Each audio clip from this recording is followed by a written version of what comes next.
Okay, everyone, we're going to look at 2.2 graphs of polynomials today. So a polynomial is simply a function of the form f of x or y equals a sub n, meaning some coefficient for x to the n power, and then the degree continues to go down all the way till you get to a constant. So this is our definition for a polynomial. The graphs are going to be smooth and continuous curves. So something like an absolute value, that is not a polynomial. Neither is a graph that maybe like stops and has a little break in it, even though it looks like one, since it has that break, or even something that goes, I don't know, like this, and then has a little open hole in it or something. These are all non-examples, right? For it to be a polynomial, it does have to be continuous, meaning hey, it always touches, right? Something like this, and it is smooth, so there's no like jagged turns. The highest power of the variable that appears in the polynomial is what we call the degree of the polynomial. The term a sub n times x to the n is the term containing the highest power of the variable. Whether or not it's in the front, we always call that the leading term. So if it's not already in descending order, if you put it in descending order, then it is the first term. And the number out in front of that leading term is what we call the leading coefficient.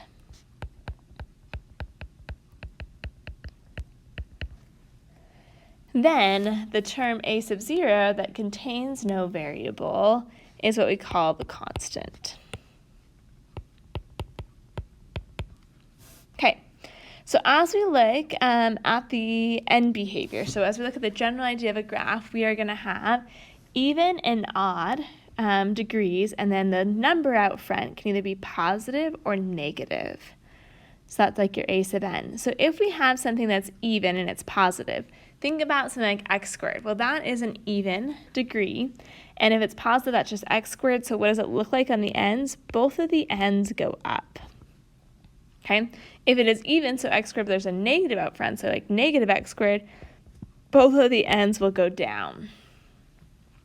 As we think about that limit, we can write the limit as x goes to infinity, so meaning on the right side of your graph, f of x is going to where? Well, it is going to infinity. As we think about the limit as x goes to negative infinity, so meaning the left side of your graph, where does f of x, the y values, go? They are also going to infinity. Another way to write this, or you may have seen in the past, is sometimes they just have as x goes to infinity, f of x goes to infinity as well. That means the same thing. I'm just introducing you this new limit notation, because particularly those of you who take calculus, you'll see it. In this case, we do the same thing, limit as x goes to infinity, so on the right side, f of x is going to negative infinity.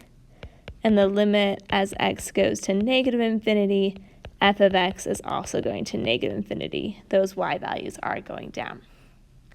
Okay, now let's think about something that's odd. So think about like x cubed, right?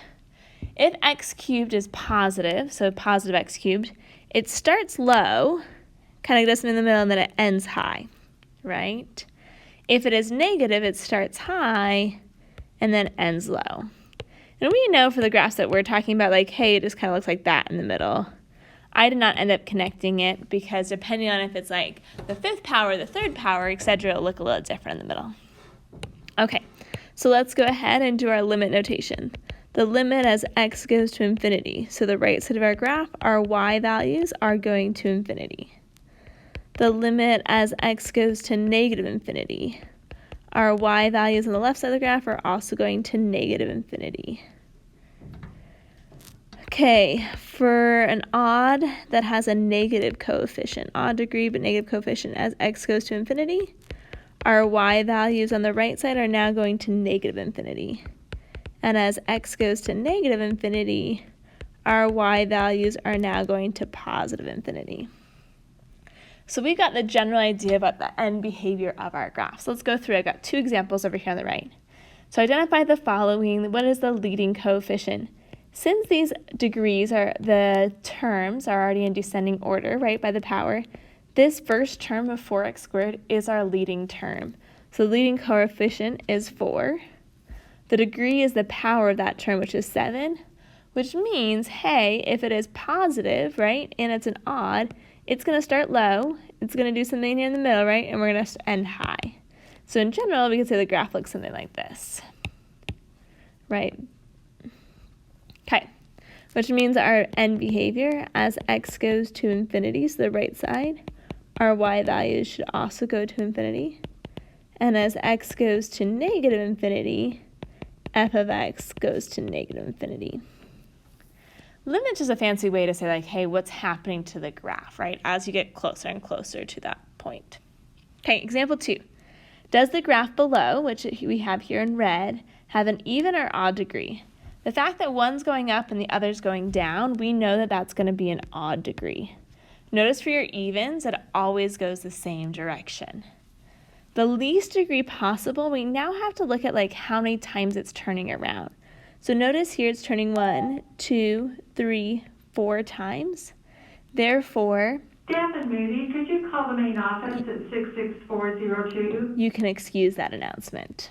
So since it turns 4 times, it's going to have one more degree than it turns, which is a degree 5. And then is the leading coefficient positive or negative? Since it starts high and ends low, we know it is negative. Okay, let's go ahead and take a look. So there's a few theorems they have here. The intermediate value theorem, we've got all this. It says, hey, you've got a continuous function on this interval a to b if the y values of a and b. So notice here, if we think about this point, when a is 2, it is a negative y value, and when b is 3, we'll say like it's a positive y value. Therefore, there must be a 0 somewhere between those 2 points. So fancy way to say, hey, there's got to be a 0 then. It's got to cross the x-axis because this is a continuous function. The fundamental theorem of algebra says, hey, if you have a degree greater than or equal to 1, there are exactly n zeros, including multiplicities. So in other words, if the leading term of a polynomial is x to the 8th, it means that there are 8 complex roots, meaning so they could be real or they could be imaginary. Or the equation x to the 3rd minus 2x squared plus x minus 2, right? If we look at x to the 3rd, it's got to have 3 solutions. Okay, and then last but not least, when we talk about multiplicities, that's how many times a root is happening. So if m is even, so meaning, hey, like let's say x equals 1 was a solution, right, a root. Then if it is even, it means it's going to touch and rebound from the axis at that point. If it is odd, then it's going to cross through the x-axis at that point. Okay, we're going to now put those 3 things into play. So, is there a solution to f of x equals x to the 5th minus 2x to the 3rd minus 2 between x equals 0 and x equals 1? So when we're saying, hey, there is a solution, here they're really saying, hey, can we use the intermediate value theorem? So let's find out what f of 0 is. So if I plug in 0, and I evaluate that, I get 0, I get just that minus 2 then.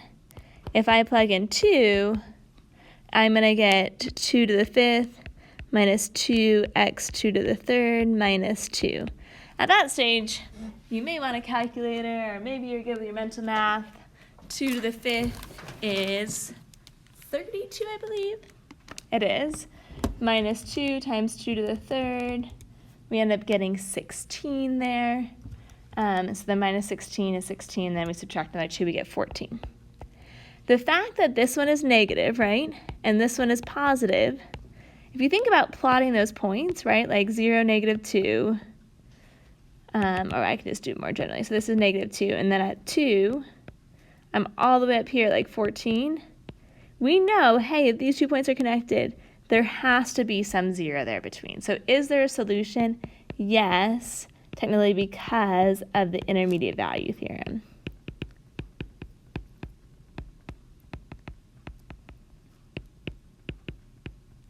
Right? Since there's that negative point and that positive point, there has to be some point between those 2 where it crosses. Okay, now let's get to the real fun where we're going to start graphing these. So, sketch the graph of negative 2, x minus 2 squared times x plus 1. So if we think about the x-intercepts, we're going to set x minus 2 equal to 0 and x plus 1 equal to 0. So we get x equals a 2 and x equals a negative 1. So these are my two x-intercepts. Okay. The multiplicity of each. So x equals 2. Because there is that second power, this technically has a multiplicity of 2, which means at this point that it will bounce. Okay. The x equals negative 1 doesn't have an exponent at all, which we know means really an exponent of 1, multiplicity of 1. So this one is going to cross there. Okay, as you start thinking about that, that means, hey, negative 1 here, it's going to go through, and at positive 2 here, it's going to bounce and kind of go the other way. Okay. So now, let's find the y-intercept. The y-intercept is always when x equals 0. So if I plug in 0 for x and I evaluate, I would have negative 2 times negative 2 squared is 4 times 1, so we end up with a negative 8. So we also know the point 0, and then let's see, negative 2, negative 4, negative 6, negative 8 is also on our graph. Okay, and then last but not least, let's check the end behavior. So our end behavior here, you would expect, since it is degree, you gotta be a little careful, you gotta count. So I've got degree 2, and then I got a degree 1. So 2 plus 1 is a degree 3, and it is negative. We would expect it to start high and end low. If you wanted to check that on a number line, then put your two x-intercepts, or how many of our x-intercepts we have, and then start thinking about points. So like when I plug in 0, right? When I plug in x is 0, I got negative 8. So this part of the interval is negative, right? If I plugged in, like, let's say f of, I don't know, like f of negative 2. So let's plug in negative 2 for x. So think about these down here as your x's, and I'm putting some y's on the top. So if I plug in negative 2 for x, and I evaluate that, I end up getting 32 for y. So notice this is positive. And then down here, if I plug in like 3, if I plugged in 3 for x, I end up getting, and once again, you could do mental math, or you can plug in your calculator, I get negative 8 for y again, so this is negative, which makes sense because it's starting positive. So we're starting on the up, right? So hey, we are high. We're coming through that point. It should go through the y-intercept of negative 8. It should come back here, and it should bounce and go back down. So notice that it is negative. It's below the x-axis from negative 1 to infinity. And on the left side, it is positive. It is above the x-axis. So perfect, our graph should look something like that. If it's helpful for you, like knowing when to kind of turn the graph around, see this point here, it should happen kind of halfway between those two x-intercepts. So if that's helpful for you of kind of where to turn it around. Okay, let's do it again. So this time I didn't give you all the kind of scaffolding, but we want to do the same thing. So first of all, I mean, we can say, hey, it looks like it's degree 3 again, right? And it is positive. So right there we should know, hey, it's going to start low, it's going to end high. Okay, I don't even know the x-intercepts yet, though. So let's see if we can factor this. So we are going to factor to find the x-intercepts. So I'm going to take an x out of everything, so then I get x squared minus 7x minus 8. Remember, always look for a GCF to start with. Okay, and now I say what multiplies to negative 8 and adds to negative 7? Well, that's a negative 8 and a positive 1. So now my x's, this first x out front, be a little careful. That is actually saying x equals 0, right? And then as we saw these other ones, x minus 8 equals 0, x is equal to a positive 8, x plus 1 equals 0 is a negative 1. And all have multiplicity 1. So they're going to cross, right? They're going to cross through at those points. Okay, so I could start thinking about plotting some of these things. I'm going to have a point at 8. I'm going to have a point at -1 and at 0. The other thing, although we kind of know the y-intercept, I would check for the y-intercept. But here, since I already know it crosses at 0, 0, when you do plug in 0, you will notice that you get 0 out again. Okay, so now it's just about connecting these points, right? So we're starting low. We're going up through that x-intercept, and then we should come back down, turn around, and go back up. Oops, sorry, I didn't mean to delete that all. So something like this. Okay. If you wanted to check it once again, right, you could put things on that number line, and you could notice as you do your number line, -1, 0, and then 8, you should get negative values, a positive, a negative, and a positive there. Check with the number line. However, we know from the end behavior that we're all set. Chapter 3, the number line will come a little bit more in handy where things do not always follow the exact rules you're used to. Okay, so now we're going to go ahead and write some polynomials. So this one says, hey, a polynomial degree 3. 3 seems to be our lucky degree today. Find a root multiplicity 2 at x equals 4.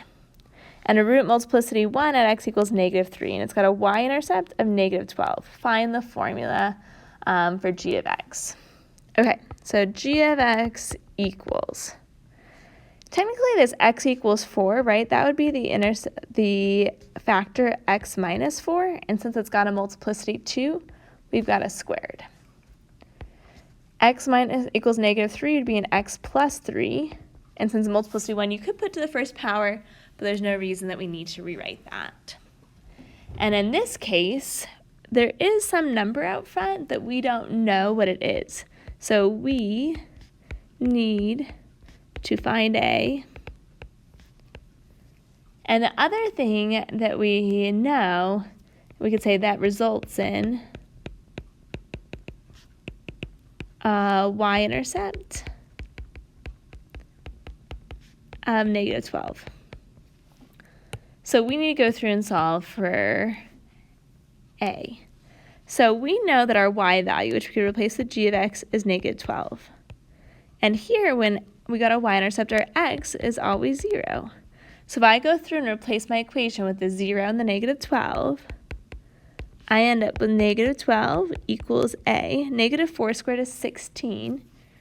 And then I've got times 3. So -12 equals a times 48. So a equals -12 over 48, which we know simplifies to -1/4. So our actual formula here would be g of x equals -1/4, x minus 4 squared, x plus 3.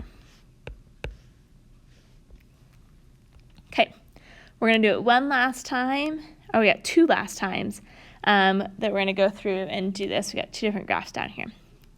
Okay, so this first one, we want to write the equation of the graph. So let's start off the same way. So we could say like f of x equals, I've got x-intercepts of x minus 2, so that'd be x plus 2, x equals -2, x equals -1, so x plus 1. I've got x minus 1 for x is a positive 1, x minus 2 for x equals positive 2. Since it crosses at all those points, we don't need to add any powers there, right? It's going to just be to the first power. But we do want to solve for a, and in this case, we have a y-intercept at 4. So 4 equals a, and if I plug in 0, I'm just going to get 2, 1, -1, -2. So you do get 4 equals a times 4. So a does equal 1 here. Well, that makes it nice and easy. My equation didn't even need an a out front. That a is 1, so it is just the equation we had written before. Okay, one last one, same idea. Let's call it h of x this time, just for kicks. So I've got an a that we're going to solve for, and then x plus 3, since it does bounce there, we're going to have it squared. Our next one is x minus 1. Notice how it's kind of flat there. So it is going to be odd still, such that it crosses, but see how it's kind of flat? That's because the degree is 3, or just a higher degree. In general, the flatter it gets, like so if it like was even more flat, then it would maybe be like degree 5, etc. Degree 3 is the highest you're going to see here. So if it's flatter, no, it's degree 3. If it crosses exactly through, it's degree 1. And then our y-intercept is 1. So we're going to have 1 equals a times 3 squared times negative 1 cubed. So 1 equals a times 9 times negative 1. So 1 equals a times negative 9. So a equals negative 1/9. So our equation here is h of x equals negative 1/9 x plus 3 squared x minus 1 cubed. Okay, you made it through 2.2. In class, when I see you next, we're going to do 2.3 and 2.4. Good luck with